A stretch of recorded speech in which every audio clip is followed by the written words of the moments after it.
Plaguebearers. They are the main foot soldiers of Nurgle, made from the souls of mortals who died from his worst plagues. They're tall, rotting, and covered in sores, with one horn on their head and a single cloudy eye. In battle, Plaguebearers fight in slow-moving groups, swinging rusted plague swords covered in filth. Even a small cut from these blades can rot flesh down to the bone. On top of that, they're hard to kill, and the cloud of flies buzzing around them makes it even harder to land a clean shot from a distance. Wherever they walk, the ground itself rots, and everything nearby starts to stink of death and disease. Plaguebearers have a strange secondary job. They're tasked with keeping track of every new disease and every death caused by Nurgle's gifts. The problem is, they're constantly getting distracted by the fighting, so the count is never right. Still, they never stop trying, and their voices are a terrifying sign of their relentless advance. Nurglings. These are the tiny, mischievous demons who look like miniature versions of Nurgle himself, with bloated bellies, diseased skin, and wide, toothy grins.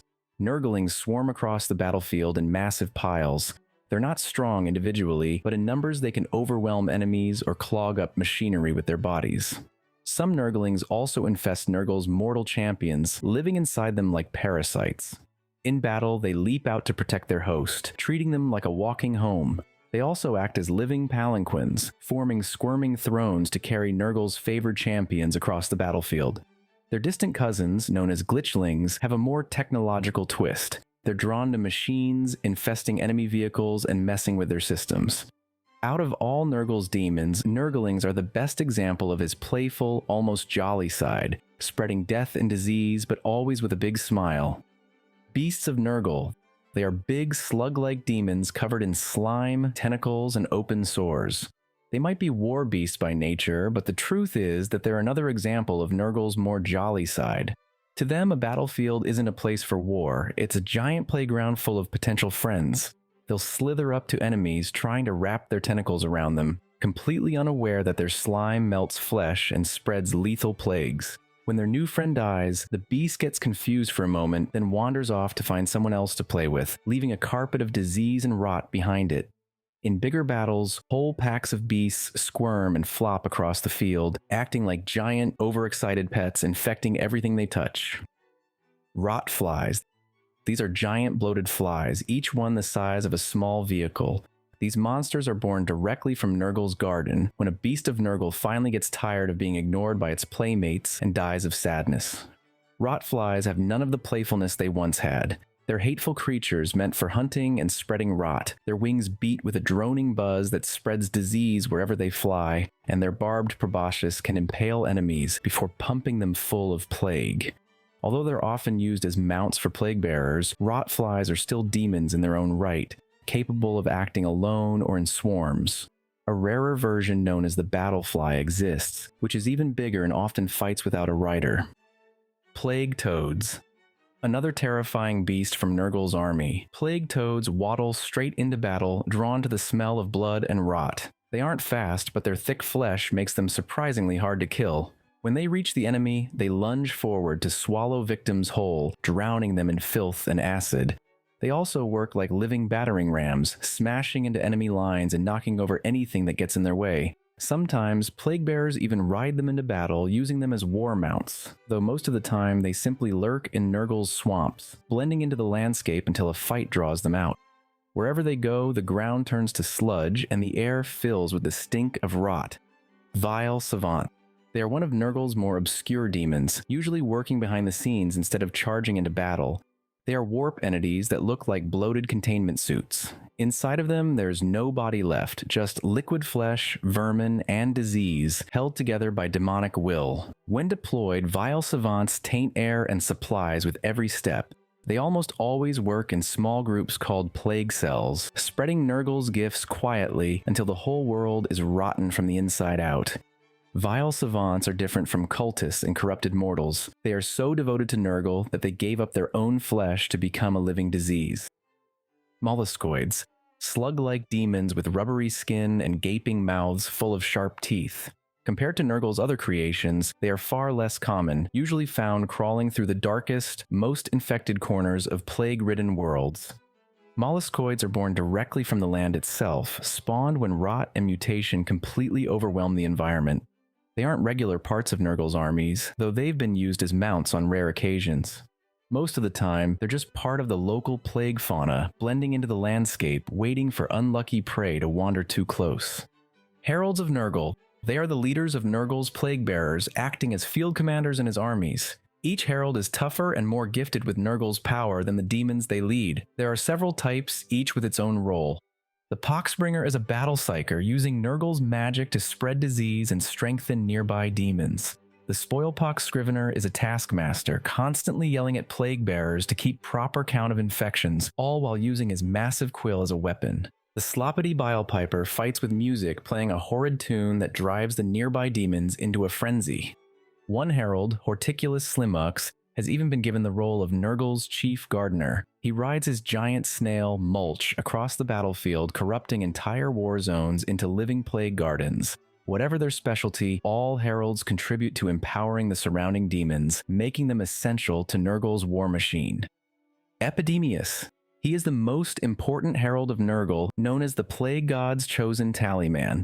All Plaguebearers are tasked with counting diseases and deaths, but Epidemius doesn't just track a single battle, he records the spread of Nurgle's plagues across the entire galaxy. He rides into battle on a palanquin carried by Nurglings, surrounded by scrolls, ledgers, and buzzing flies. His Nurglings serve as both bodyguards and assistants, even bleeding themselves to provide fresh ink when needed. As the battle unfolds, Epidemius counts every infection, mutation, and death in Nurgle's name, updating his records constantly. The more death and disease he records, the stronger he and nearby demons become, as if Nurgle's approval flows directly into his servants. Great Unclean Ones.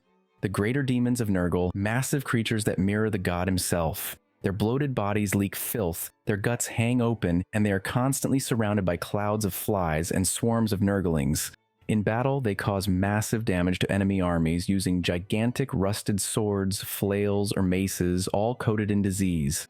They also vomit streams of filth and unleash plague magic that spreads sickness to anything nearby. Their bodies are extremely resilient, regenerating wounds almost as fast as they're inflicted. They are the generals of Nurgle's armies and have a unique style of commanding.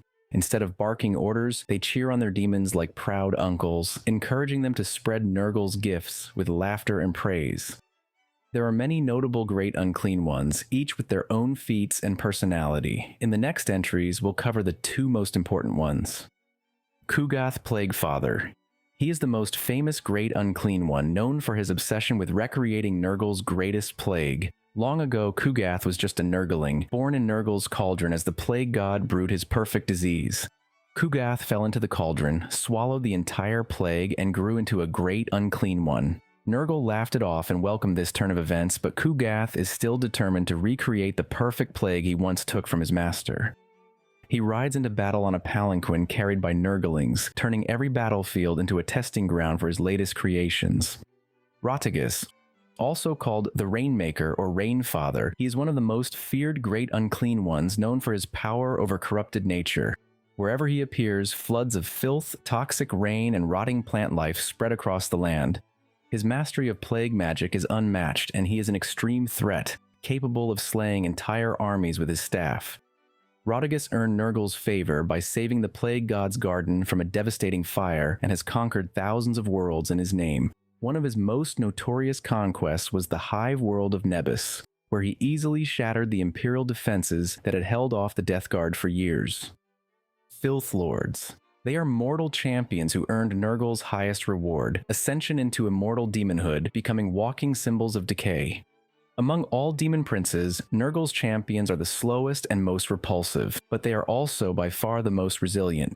To achieve ascension, Nurgle's followers must please their god and further his goals, which always means spreading death and disease.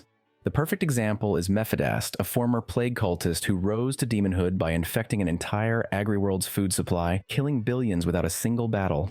His body is now a towering mass of filth, with bubonic growths and plague clouds spilling from his skin wherever he walks.